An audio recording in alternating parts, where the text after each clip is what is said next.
화요일 새벽 기도를 시작하겠습니다. 기도하겠습니다. 우리가 절망할 때에 낙심하지 않게 하시는 하나님 아버지, 우리가 세상에 살면서 아무리 힘들고 어려운 고난이 많이 있을지라도 낙심하지 않고 하나님만 바라보며 살아갈 수 있도록 인도하여 주심을 감사합니다. 하나님, 특별히 이 나라 가운데에서 우리 주님을 섬기기 위하여서 목숨을 걸고 또 예배하고 주님을 믿었던 순교자들을 기억합니다. 하나님, 우리가 어려운 일로 낙심하면 믿음이 쇠약해지고 또 기도를 포기하기도 하고 또 하나님 앞에 원망하기도 하는데, 그런 순교자의 피를 우리가 기억할 수 있도록 인도하여 주시어서 고난이 왔을 때에 낙심하지 않고 우리 주님을 찬양하고 주님께 감사하고 거룩하신 하나님 앞에 담대하게 살아갈 수 있는 저희들 되어질 수 있도록 인도하여 주시옵소서. 우리의 기도를 들어주시는 하나님 아버지, 우리가 오직 믿음으로 기도하게 하시되 특별히 저희 공동체에 속해 있는 여러 기관들 많이 있습니다. 하나님, 코로나로 인하여서 어려운 그런 사정 가운데 있지만 특별히 어떤 상황 가운데에서라도 우리 주님을 찬양할 수 있도록 인도하여 주시고 하나님께 영광 돌리는 계획들을 허락하여 주시어서 아버지 하나님 앞에서 참으로 잘 세워지는 교육기관 되어질 수 있도록 축복하여 주시옵소서.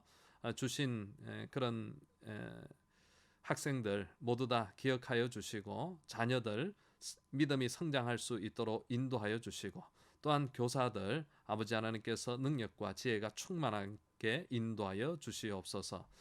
또한 하나님 아버지, 특별히 맡겨진 직분자들마다 감사하면서 수행할 수 있도록 직분자들 가운데 함께하여 주시고, 마음은 원이로되 육신의 질병으로 인하여서 애태우는 영혼들에게 우리 아버지 하나님께서 직접 안수하여 주시어서 건강한 몸과 마음으로 하나님의 영광을 드높이는 사람들 되어질 수 있도록 인도하여 주시옵소서.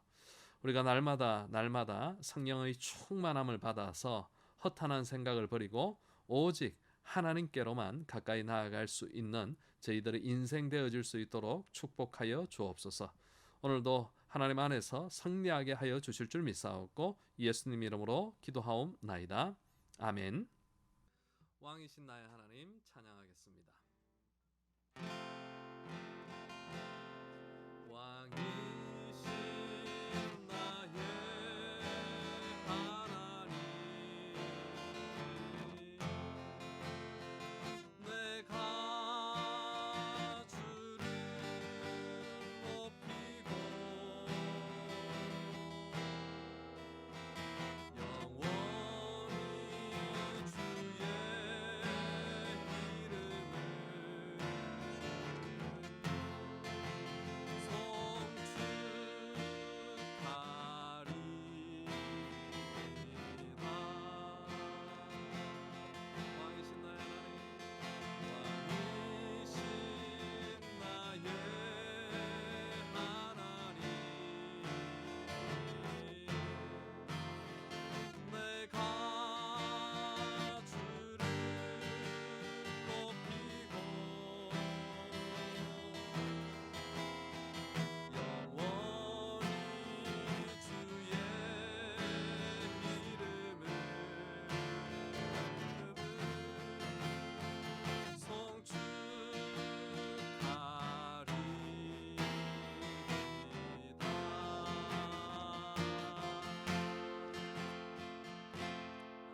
말씀 보시겠습니다. 요한복음 3장 21절 말씀입니다. 진리를 따르는 자는 빛으로 오나니 이는 그 행위가 하나님 안에서 행한 것임을 나타내려 함이라 하시니라. 아멘. 하나님이 세상을 이처럼 사랑하사 독생자를 주셨으니 이는 그를 믿는 자마다 멸망하지 않고 영생을 얻게 하려 하심이라 라고 말씀을 하셨죠. 하나님이 우리를 사랑하시는데 말로만 글로만 사랑한 것이 아니라 독생자를 주시는 그 희생을 감당을 감당을 하셨습니다. 정말 우리를 사랑하기 위해서 하나님께서는 큰 대가를 치르신 것이죠. 그것만이 아닙니다. 하나님이 나를 사랑하셔서 내 죄를 사하여 주셨을 뿐만 아니라 더하여서 영생까지 선물로 주시겠다고 하십니다. 고난이 뺏을 수가 없고요. 아픔도 뺏을 수가 없고요. 심지어 죽음도 뺏지 못하는 그 확실한 영생, 그것을 예수 그리스도를 믿는 자에게 주시겠다라고 말씀을 하십니다. 여러분, 이것이 바로 복음입니다. 이 세상은요, 까다롭죠. 매정하죠. 심지어는요, 아주 부당합니다.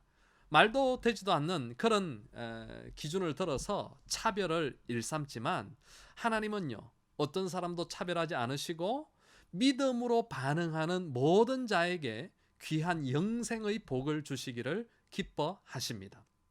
이처럼 우리가 믿음으로 구원을 받았어요. 믿음으로 영생을 얻었습니다. 영생을 받은 우리는 그러면 이제부터 어떻게 해야 되는가? 어쩌면 되는가? 영생을 받은 사람들은요, 이제부터 믿음의 반응을 해야 돼요. 하나님의 사랑을 받고 하나님의 생명을 받은 자로서 하나님께 믿음의 반응을 해야 합니다.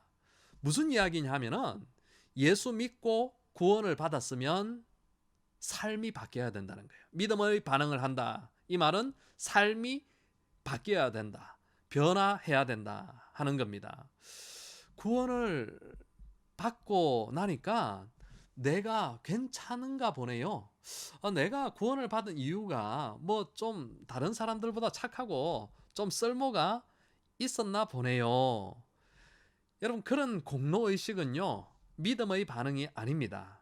오직 예수 그리스도 덕분에, 전적으로 예수님의 은혜 때문에 나에게 구원이 주어졌습니다. 그렇게 고백하는 태도가 바로 믿음의 반응입니다. 여러분, 하나님이 나를 사랑하시고요, 내게 영생이 주어졌다는 사실을 어떻게 알 수가 있을까요? 내가 영생을 받았구나, 구원을 받았구나, 이것을 어떻게 알 수가 있을까요? 궁금하죠? 믿음으로 반응을 하는지 그것을 보면 알 수가 있습니다. 여러분요, 많은 사람들이요, 하나님은 사랑이시다 하는 그 말에요, 막연하게 동의를 합니다. 교회를 안 다니는 사람도 심지어는요, 하나님은 사랑이시다 하는 그 말에 고개를 끄덕이기도 합니다. 교회를 안 다니니까 믿음이 있는 사람은 아니겠죠. 믿음이 있어서 그런 것은 아니죠. 믿음으로 반응한다는 것은 그래서요, 차원이 달라야 합니다. 고개를 끄덕이고 그래, 하나님 사랑이시지, 그냥 거기에서 끝나는 것이 아닙니다. 단순히 이해를 하고 알아서 고개를 끄덕이는 그것에 그치는 것이 아니라 믿음의 반응이 달라야 합니다. 믿음의 반응을 보여야 합니다. 그렇다면 믿음으로 반응하는 것이 뭔가? 오늘 본문의 말씀을 한 번 더 보시죠. 요한복음 3장 21절. 진리를 따르는 자는 빛으로 오나니 이는 그 행위가 하나님 안에서 행한 것임을 나타내려 함이라 하시니라.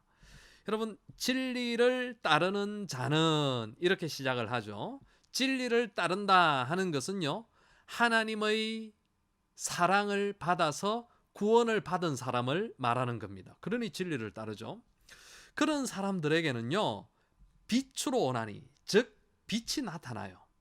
어떤 빛인가 하면요, 하나님의 뜻대로 살아가는 현상이 나타납니다.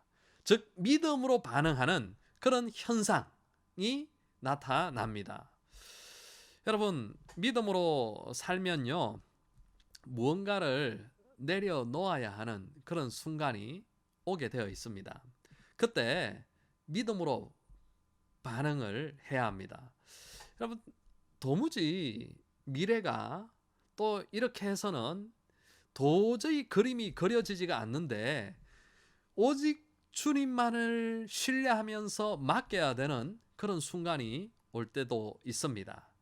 그럴 때도 주 예수 그리스도만을 신뢰하면서 발걸음을 내딛는 것, 그것이 바로 믿음으로 반응을 하는 겁니다.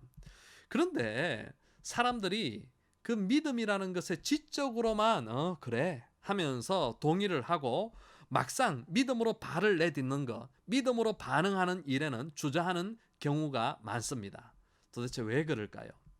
그것은 바로 지적으로는 빛으로 오신 주님을 사랑한다고 그렇게 말하지만, 그러나 사실상은 따지고 보면은 빛이신 주님을 더 사랑하는 것이 아니라 어두움을 더 사랑하는 것이죠. 다른 말로 이야기하면은 죄를 더 사랑하는 거예요. 죄를 더 탐닉하는 그런 겁니다. 내가 죄를 더 좋아한다 하는 것도 인정을 하기가 싫죠. 그래서 변명을 합니다. 누구도요, 나는 죄가 좋아서, 나는 악이 좋아서 예수를 안 믿을 거야, 그렇게 말하지는 않죠. 그냥 나는 아직도 믿음이 좀 부족해서, 믿음이 안 생겨서, 아직은 그 믿음이 이해가 덜 돼서 조금 더 알면은 내가 행하겠지, 더 잘 믿겠지, 그렇게 합리화를 합니다. 또 심지어는요, 어떤 사람은 남 탓도 해요. 아무개 보니까 예수 믿어도 아무런 소용이 없더라, 그렇게 이야기를 하기도 합니다. 자기 합리화죠.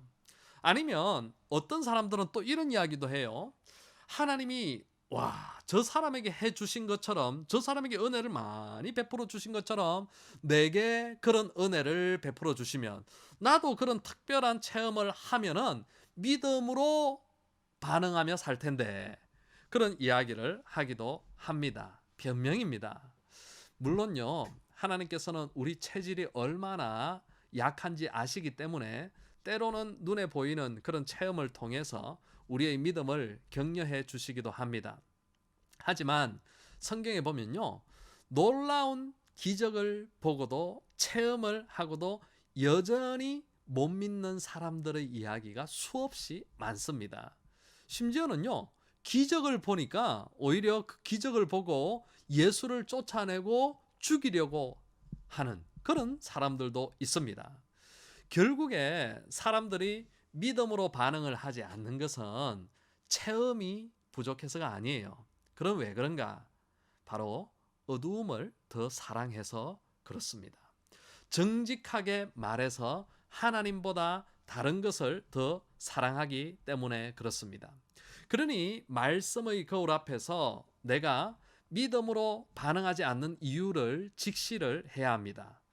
빛보다 어둠을 더 사랑하는 자신의 삐뚤어진 마음을 교정을 해야 합니다. 니고데모처럼요, 도덕적으로 완벽하고 탁월해 보이고 또 사회적으로도 지성과 지위를 모두 갖추고 있던 그 니고데모에게 예수님께서 어떤 지적을 하셨습니까? 예수님의 말씀은 이거예요. 너가 더 훌륭한 행위를 하고 더 착한 행위를 한다고 해서 너의 그 고민이, 문제가 해결되지 않는다. 너의 문제는 뭐냐면 거듭나야만 된다. 너의 문제는 바로 너 속에, 너의 중심에 생명이 없는 것이다. 그 이야기를 하시는 것 아닙니까? 예수 그리스도를 믿고 거듭난 사람은요, 중심이 생명으로 바뀌어야 합니다. 내 인생의 주인이 생명이신 주님으로, 주님이 내 인생의 주인 자리에 계셔야만, 그래야만 믿음으로 우리가 반응할 수 있습니다. 예수님을 영접하기는 영접했는데 내 마음의 중심의 자리에는 사실은 예수님이 계시지 않고 내가 주인 되어서 여전히 앉아 있을 때에는 어떻게 되는가 하면요, 자신이 적당하게 타협하면서 살아가는 그런 모습이 보입니다. 뭐냐 하면은 믿음이 있다 하는 것을 적당하게, 사람 앞에서도 그렇고 하나님 앞에서도 그렇고 적당하게 보여주면서 살려고 합니다. 적당하게 선을 행하면서 살아가는 것이죠. 그러나 하나님의 의도는 뭐냐면 우리에게 더 선을 쌓아라, 이게 아닙니다. 우리에게 더 공로를 쌓아라, 그렇게 말씀하는 것이 아닙니다. 지금보다 더 나아지고 더 착한 존재가 되는 거, 그게 중요하다, 그렇게 말씀하는 것이 아닙니다. 마음의 중심에, 삶의 중심에 예수 그리스도가 주인이 되게 하라. 예수님이 내 마음의 주인의 중심에 오시면, 내 삶의 중심에 오시면 그때부터 자연스럽게 믿음의 반응은 나오게 되어 있습니다. 혹이나 여러분, 믿음으로 반응하는 데에 내 삶의 중심의 자리에 예수 그리스도를 모시는 것에 대해서 주저하시는 분이 계십니까? 들어서 알기는 아는데, 믿음의 도에 대해서 들어서 지적으로 동의하기는 하는데, 믿음의 결단으로 반응을 해서 하나님 앞에 한 번도 내 삶을 들여보지 못하신 그런 분이 있으십니까? 어딘가 막연하게 하나님이 계시다고는 생각하지만 한 번도 하나님의 사랑을 받은 자로서의 반응을 해보지 못하고 살아가는 그런 분이 계시지는 않습니까? 그렇다면 하나님께 믿음으로 고백을 하십시오. 하나님 앞에서, 하나님, 저는 예수 그리스도를 믿습니다. 그리고요, 예수님을 내 마음의 중심에 모시기를 원합니다. 나를 하나님의 자녀로 삼아 주신 것 너무 감사하고, 영생을 주신 것 너무 감사한데, 이제 그 주님의 뜻대로 순종하며 결단하며 살아가겠습니다. 그렇게 믿음으로 여러분들이 반응을 하면요, 그렇게 결단하면, 반응하면, 그렇게 변하면 하나님께서 여러분의 인생을, 너의 인생을, 나의 인생을 친히 책임져 주실 것입니다. 우리의 신앙 여정이 하나님의 사랑을 받은 자로서 믿음으로 반응하여서 하나님의 역사를 경험하는 백성이 되시기를 축복합니다. 여러분, 이 시간에는 한번 결단하면서, 하나님, 내가 지적으로만 동의하는 그런 인생이 아니라 하나님을 주인 자리에 모시고 믿음으로 반응하는 그런 삶을 살아갈 수 있도록 나를 결단시켜 주시옵소서. 그리고 또 결단하면서 주님 앞에 기도하며 나아가시겠습니다. 오늘도 평안하십시오. 샬롬.